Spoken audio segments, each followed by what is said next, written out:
आज दिनांक 10 ऑक्टोबर 2024.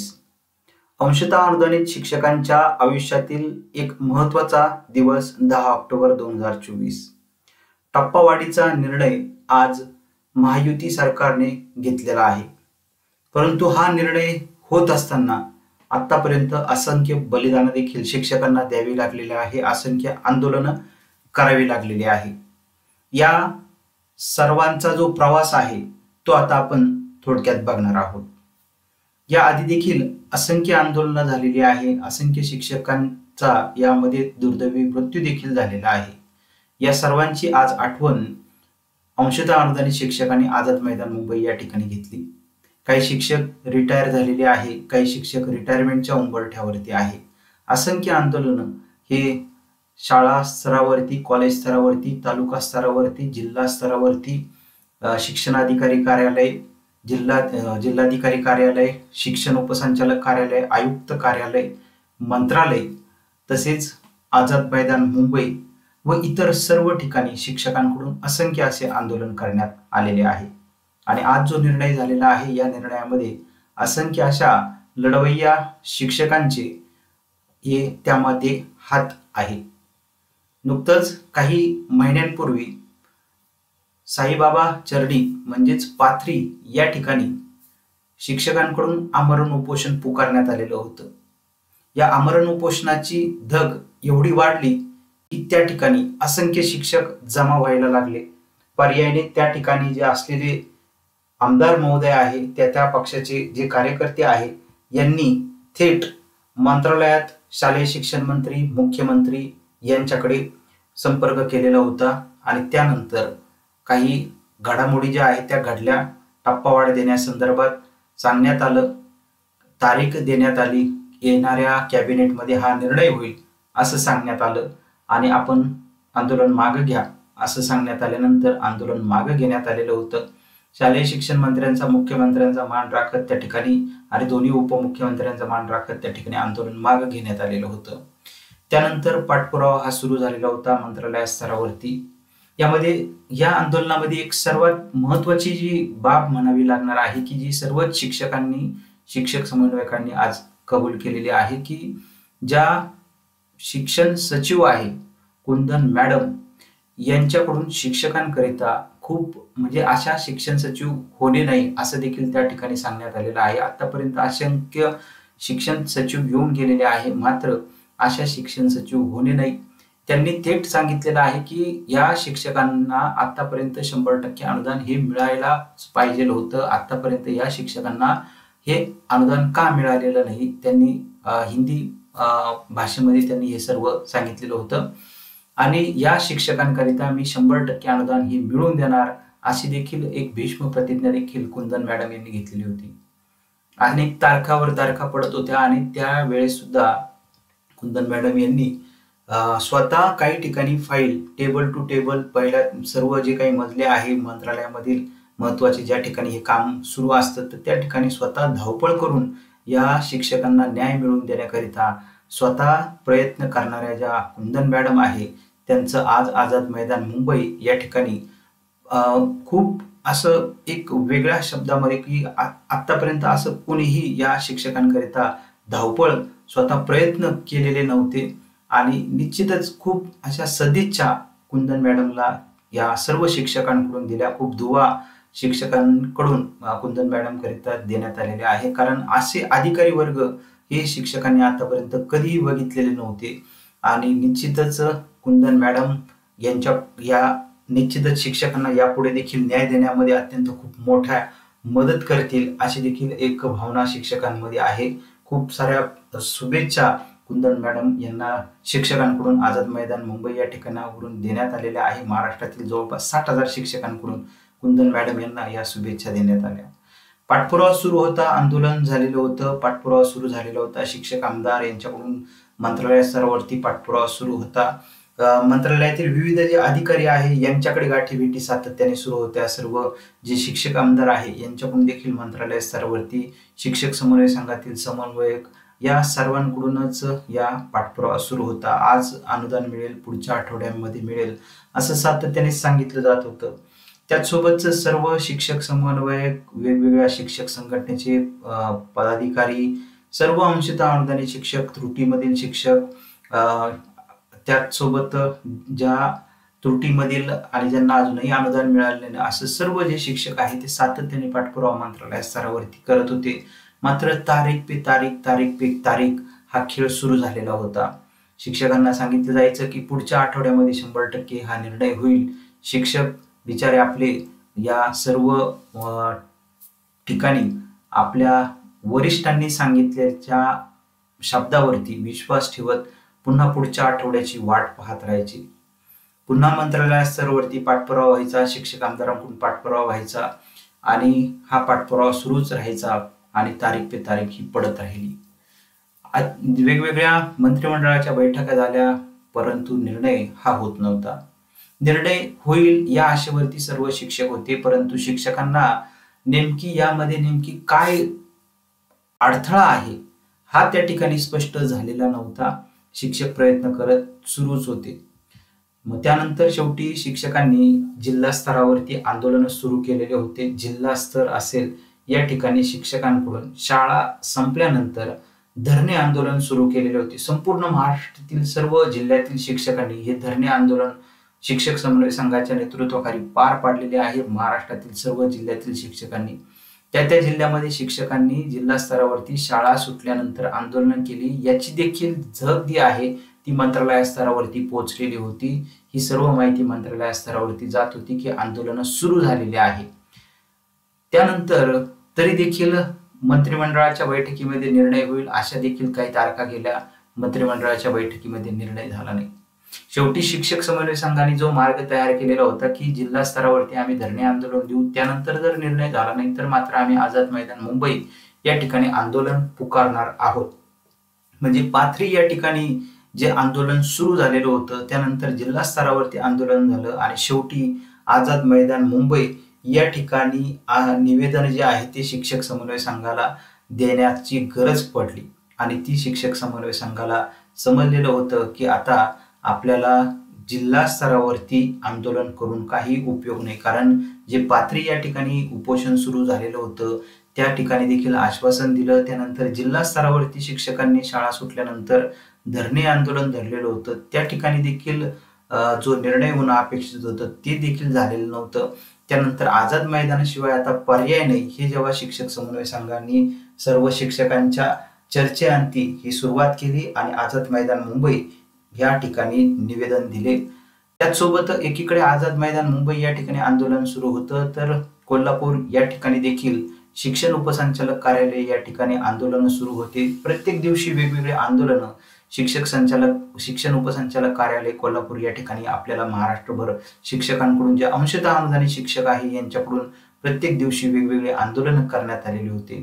त्याचसोबत उपोषण देखील शिक्षकांकडून करण्यात आलेलं होतं कोल्हापूर या ठिकाणी आणि त्याची जी आहे ती देखील माहिती सातत्याने पाठपुरावा मुख्यमंत्री, उपमुख्यमंत्री, शालेय शिक्षण मंत्री, अर्थमंत्री यांच्याकडे पाठपुरावा सुरू होता. परंतु सातत्याने या सर्वच आंदोलन जे शिक्षक समन्वय संघाचं आंदोलन आझाद मैदान मुंबई या ठिकाणी सुरू झालेलं होतं, कोल्हापूर या ठिकाणी देखील आंदोलन अंशतः अनुदानित शिक्षकांचं सुरू होतं आणि असंख्य शिक्षकांचा त्या ठिकाणी त्याग या आंदोलनामागे आहे. आणि आंदोलन सुरू होत असतानाच आझाद मैदान मुंबई या ठिकाणी आंदोलन सुरू झालं 16 ऑगस्ट 2024 पासून. 16 ऑगस्ट 2024 शिक्षकांनी आंदोलन सुरू केलं. संपूर्ण महाराष्ट्रातील जवळपास 60-70 हजार शिक्षकांना अंशतः अनुदानित शिक्षकांना आवाहन करण्यात आलं. पावसाचे दिवस होते. या पावसाच्या दिवसांमध्ये सुद्धा शिक्षक समन्वय संघातील समन्वयक यांनी एक दिवस सुद्धा आझाद मैदान सोडलं नाही. भर पावसामध्ये शिक्षकांनी आंदोलन जे आहे ते सुरूच ठेवलं. कुणी आंदोलनाला येऊ किंवा ना येऊ असा कोणताही विचार न करता, सुट्टी न पाहता, रविवार शनिवार काही न पाहता, मंत्रालयामध्ये काम सुरू आहे की बंद आहे हे कोणतेही काही सणवार न पाहता, घरच्यांची काळजी न करता आझाद मैदान मुंबई या ठिकाणी शिक्षक तग धरून राहिले. ऊन वारा पाऊस याची कुठलीच पद्धतीची काळजी केली नाही. असंख्य कडाक्याचं ऊन असायचं, अत्यंत जास्त उष्णता असायची, ना काही फॅन ना काही कोणत्याही फॅसिलिटी नसताना सुद्धा असंख्य वेळेस पाऊस असायचा. विजांचा कडकडाट असायचा तरी देखील भर पावसामध्ये भर उन्हामध्ये शिक्षक समन्वय संघातील समन्वयक हे मागे हटले नाही, शिक्षक मागे हटले नाही. कुणी जास्त येऊ किंवा ना येऊ, एक दोन शिक्षक जरी असले तरी आपलं जे काम आहे ते प्रामाणिकपणे सुरूच ठेवायचं. हा संयम जो आहे तो शिक्षकांमध्ये आपल्याला पाहायला मिळतो. आणि शेवटपर्यंत बोटावरती मोजण्याजोगते जे शिक्षक समन्वय संघातील म्हणजे जे शिक्षक आझाद मैदान मुंबई या ठिकाणी बसत होते, ही जग जी आहे ती संपूर्ण महाराष्ट्रावर पेटली. एकीकडे शिक्षक समन्वय संघातील समन्वयक यांच्याकडून मंत्रालय स्तरावरती पाठपुरावा सुरू असायचा आणि काही टीम ज्या आहेत त्या मंत्रालय स्तरावरती पाठपुरावा करत असायच्या. काही टीम या शिक्षण आयुक्तालय या ठिकाणी पाठपुरावा करत असायच्या, कारण वेगवेगळी माहिती जी आहे ती आयुक्त स्तरावरून मागवण्यात आलेली होती. ती माहितीचा देखील पाठपुरावा काही शिक्षक समन्वय संघातील समन्वयक असतील, अंशतः अनुदानित शिक्षक असतील, आपल्या पोटाची खळगी भरावी याकरिता सातत्याने प्रयत्न शिक्षकांकडून सुरू होता.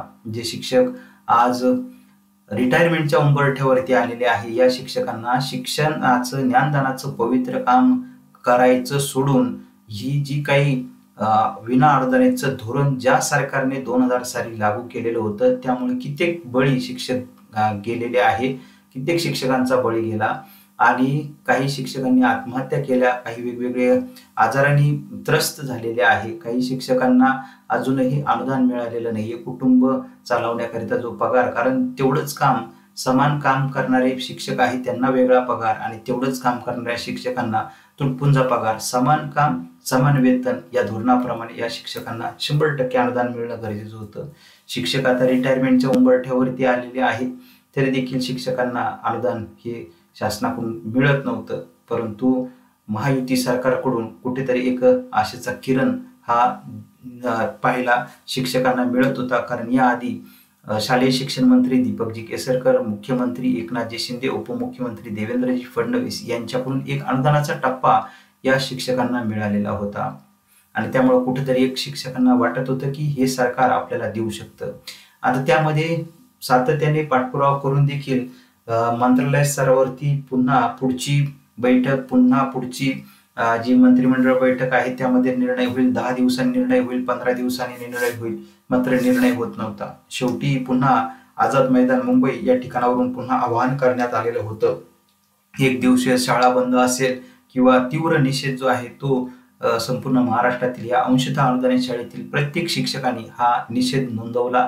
त्याचे सर्व सोशल मीडियामध्ये ट्विटर असेल, फेसबुक असेल, व्हॉट्सअप असेल, या सर्व सोशल मीडियामध्ये सुद्धा शिक्षकांनी आपला सक्रिय जो प्रेझेन्स आहे, उपस्थिती ही ऑनलाईन देखील नोंदवली आणि संपूर्ण स्तरामधून हा आवाज जो आहे तो मंत्रालयापर्यंत ऑनलाईन पद्धतीने सुद्धा घुमू लागलेला होता.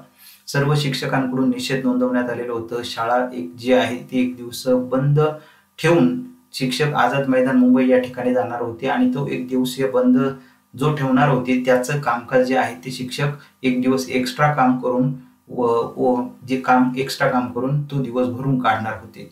मंत्रालय स्तरावरती पाठपुरावा सुरू होता, शालेय शिक्षण मंत्र्यांकडे सातत्याने पाठपुरावा सुरू होता.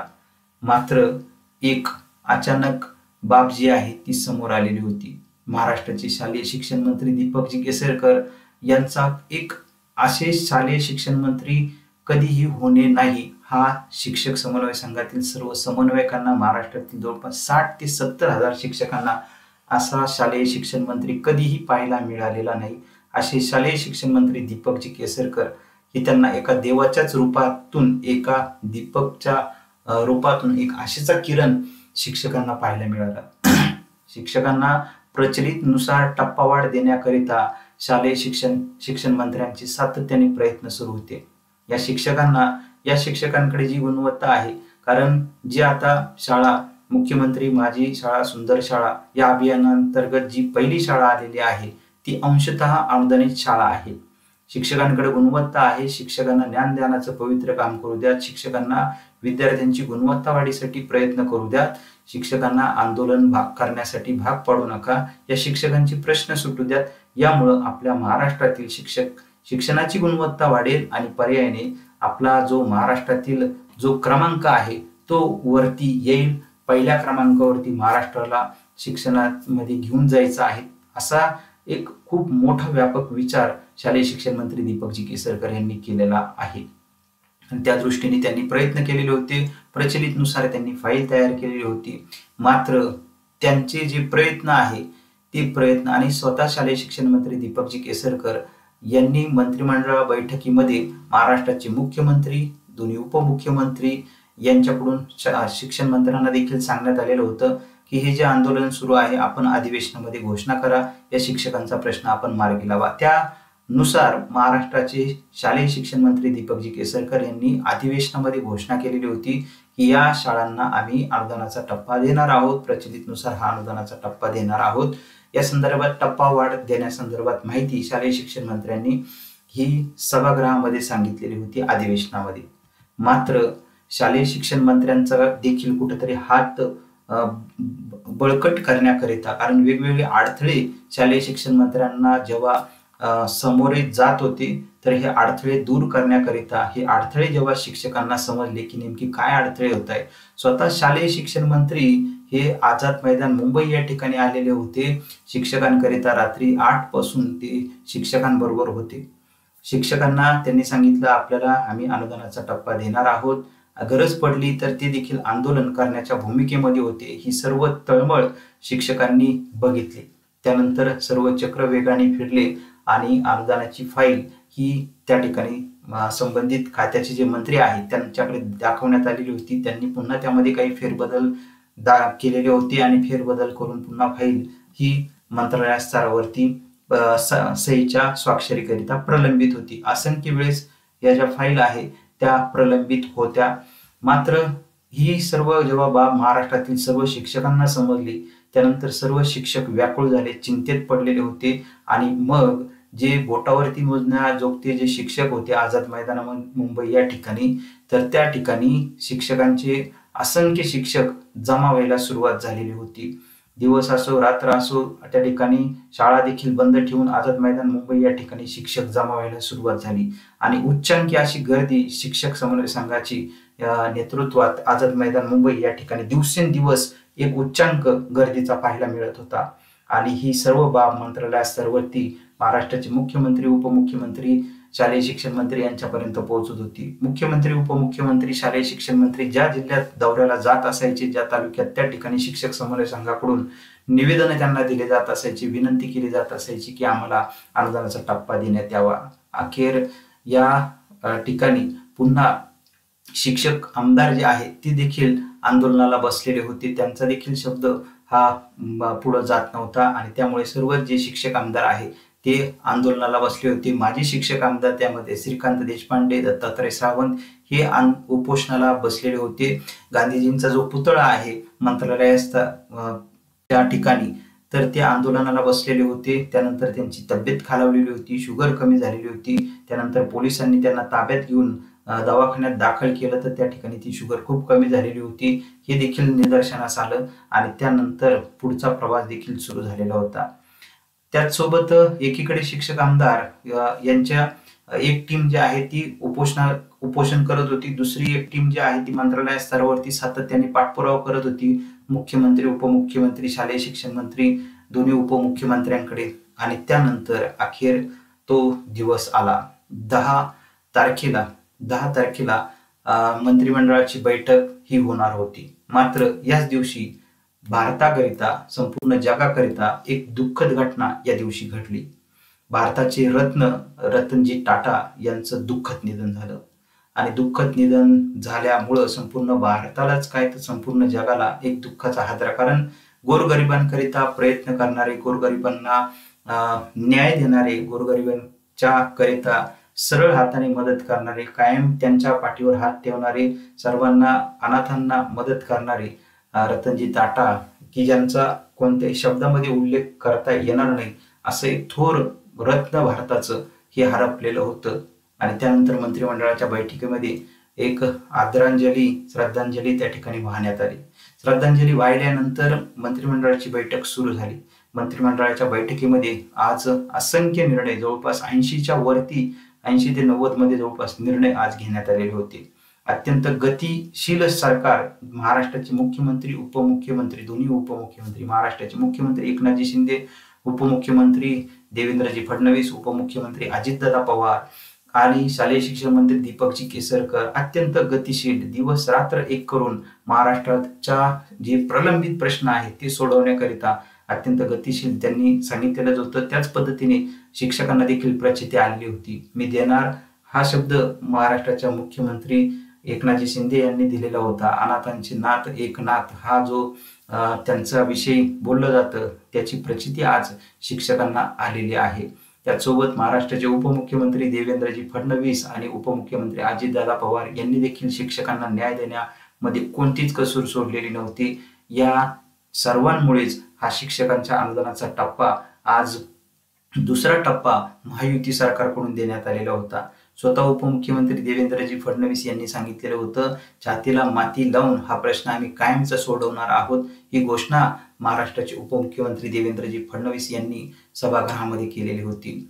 उपमुख्यमंत्री अजितदादा पवार, अर्थमंत्री अजितदादा पवार यांनी देखील या फाईलवरती स्वाक्षरी करून शिक्षकांचा हा प्रश्न दुसरा अनुदानाचा टप्पा देण्याचा निर्णय महाराष्ट्राचे उपमुख्यमंत्री जे अजितदादा पवार आहे यांनी केला. आणि त्यानंतर हा विषय झाल्यानंतर निर्णय झालेला होता, शाळांना 20% वाढीव अनुदान. सध्या टप्पा अनुदान घेत असलेल्या शासन मान्य खाजगी अंशतः अनुदानित शाळांना 20% अनुदानाचा वाढीव टप्पा निधीसह मंजूर करण्याचा निर्णय आज घेण्यात आलेला आहे. निकषांची पूर्तता केलेल्या 820 प्राथमिक शाळा, 3513 वर्ग तुकड्या व त्यावरील 8602 शिक्षक शिक्षकेतर कर्मचारी, 1984 माध्यमिक शाळा, 2380 वर्ग किंवा तुकड्या व त्यावरील 24028 शिक्षक आणि शिक्षकेतर कर्मचारी, 3040 उच्च माध्यमिक शाळा, कनिष्ठ महाविद्यालय, 3043 वर्ग तुकड्या अतिरिक्त शाखा व त्यावरील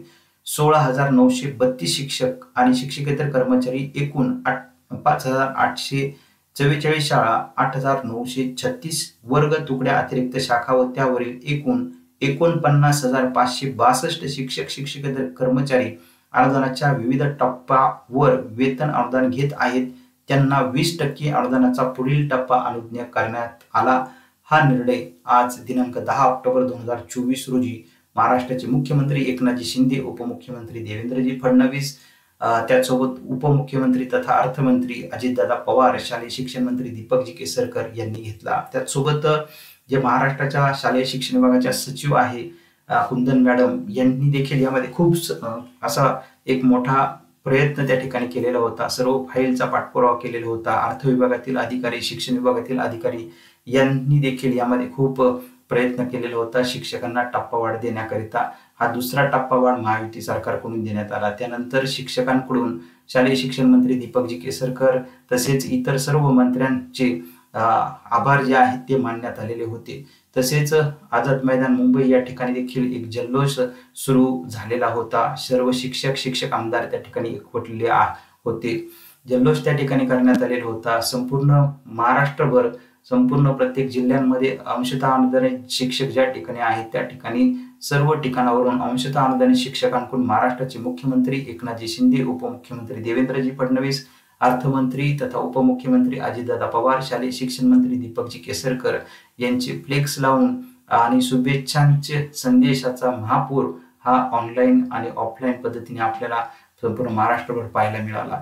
यामध्ये जवळपास 66,000 शिक्षक शिक्षकेतर कर्मचाऱ्यांना वाढीव टप्पा देण्याचं काम या मंत्रिमंडळाच्या निर्णयातून केल्याबद्दल सर्व शिक्षकांकडून, अंशतः अनुदानित शिक्षकांकडून, शिक्षक समन्वय त्यांचा आभार मानण्यात आलेला आहे. आता टप्पावाढ शासन निर्णय याचा वेध आणि याचा प्रवास यापुढे आता सुरू होणार आहे. 2 दिवसामध्ये हा शासन निर्णय टप्पावाढीचा होईल असं सांगण्यात आलेलं आहे. मात्र आता त्याचा प्रवास कसा असणार आहे त्याची देखील माहिती आपण पुढे बघणार आहोत.